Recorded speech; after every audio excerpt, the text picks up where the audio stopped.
Hi, it's Heritage Week at Trim Castle. Please watch and listen carefully to our short video as all the answers you need for our Heritage quiz can be found here.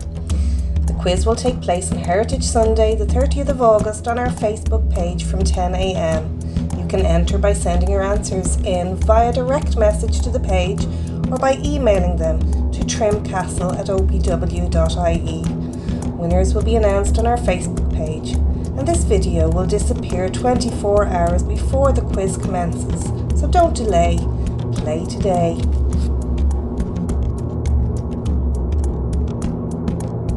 The heritage town of Trim is situated on the River Boyne in County Meath. The Boyne rises near Carbery in County Kildare and was a very important mode of transport in medieval times. It meanders its way through the towns of Trim, Navan, Slane and Drogheda, where it meets the Irish Sea. Trim in Irish is Baile Átha Trum, meaning the ford of the elder tree.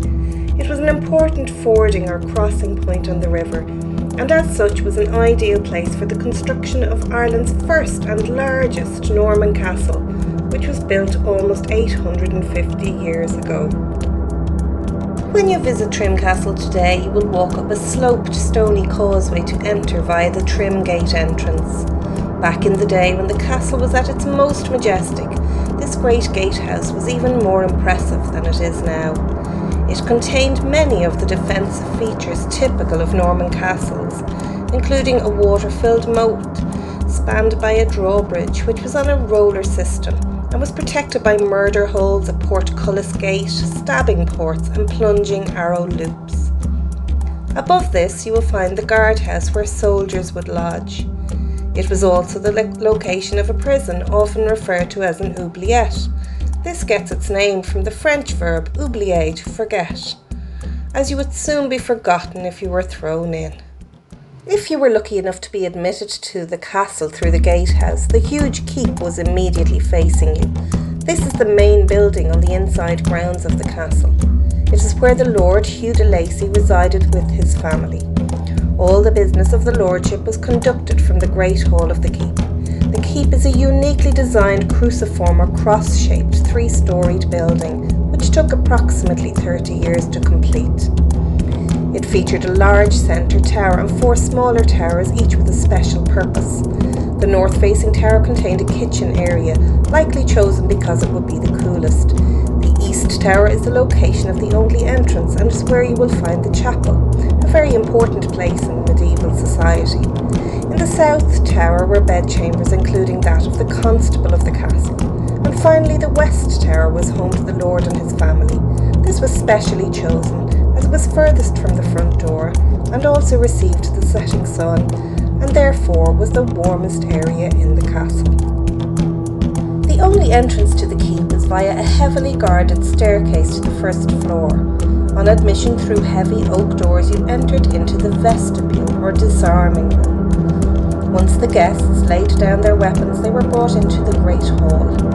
This is where the lord of the castle would have held court. This room would have been heated by a central heat source called a brazier. To reach the upper rooms, you had to go up a spiral staircase, often referred to as a tumble and trip staircase. The most important room on the next floor and on the eastern side is the chapel or oratory, which is a fine cut stone feature called a double piscina. The priest would have lived in the keep back then, and as well as conducting religious ceremonies, was also the secretary and educator of the lord's family. The upper floors in the adjoining towers also contained sleeping chambers, some of which were provided with toilets known as garderobes. When the 3rd story of the keep was constructed, it became the new Great Hall. And if you survived the treacherous spiral stairs, you would emerge out onto the roof of the keep, where the de Lacys had a stunning panoramic view of their vast lands in the ancient kingdom of Anvie or Meath. This included the Hill of Tara to the east, Lough Crew to the northwest, the Dublin Mountains to the south and the Cooley Mountains to the north. Today Trim is also home to many other important monuments, including the Yellow Steeple, Talbot's Castle, St Patrick's Church, the Sheep Gate, the Cathedral of St. Peter and Paul, and the Wellington Monument. In time, the castle would have a second entrance from the south. It is one of the most impressively defended tower entrances in the curtain wall. It is called a barbican, and is the finest example of its kind in Ireland. A barbican is a defensive feature which is hard to access but easy to defend. Surrounding the keep is a 450-metre curtain wall with 2 gatehouses and 7 towers built from locally sourced stone. There are also 2 sally ports and plenty of arrow loops for defence. Wooden structures known as hoardings were attached to the curtain wall back then to allow soldiers to fire arrows or bombard the enemies at the battle.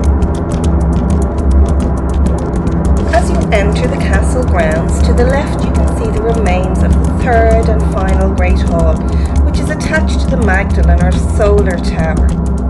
This impressive 5-storey building was constructed after the abandonment of the keep.